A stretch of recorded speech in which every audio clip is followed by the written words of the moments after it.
My research looks at the way people make sense of sort of news and information in the digital age. One of the really nice things as a researcher in Denmark is that they have quite a few different funding options to look at. So I'm currently doing a research project that's financed by the Independent Research Fund of Denmark. There was a possibility from the public sector that for the top student of the university they were giving high scholarships to do their graduate studies here.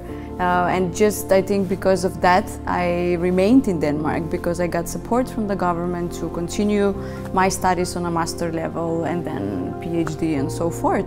So that was a really good opportunity if you come outside Europe. So my story of how I came to Roskilde, or how I came to Denmark, is probably the typical one. It's my partner, so I'm married to a Dane. He got an opportunity on a big research grant at Copenhagen University to be an assistant professor in his old department in Middle East Studies, and I came to Denmark to be on another big research grant based at the Danish Institute for International Studies. I just knew that I wanted to be environmental chemist at that time, and Roskilde University had this combination of two disciplines, and at that time I didn't know whether I wanted to be more environmental biologist, molecular biologist or chemist, so I was like, let me just try some combination of two, and maybe during those studies I will actually see what I'm more passionate about. One of the really things I love most about Denmark as a researcher is access. Within sort of the first couple years of being here, when I had an idea, I could sort of write an email to like the editor, the main editor and the public broadcaster and set up a meeting. I'm a foreigner. My Danish is okay, but not fantastic.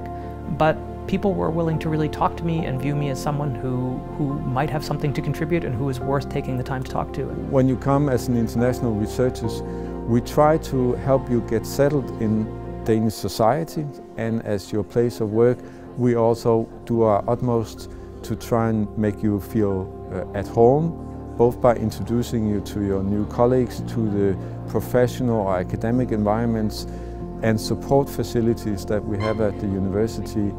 What sort of really appealed to us was just it seemed like a really good place to have a career, but also a really good place to raise a family and sort of have that valued alongside your career as opposed to trying to fit it in alongside it. So that kind of shift from the mother role and the family responsible to your role as an academic and a teacher and an educator kind of smooths, you know, in between. And even at university, it's nice to see that my colleagues who also have children give time to their family, and family is important, holidays are very important. And I think that makes for a very healthy environment, that life is not just about work, but work sustains a very productive and also a life conducive to a good work-life balance. So that is really nice.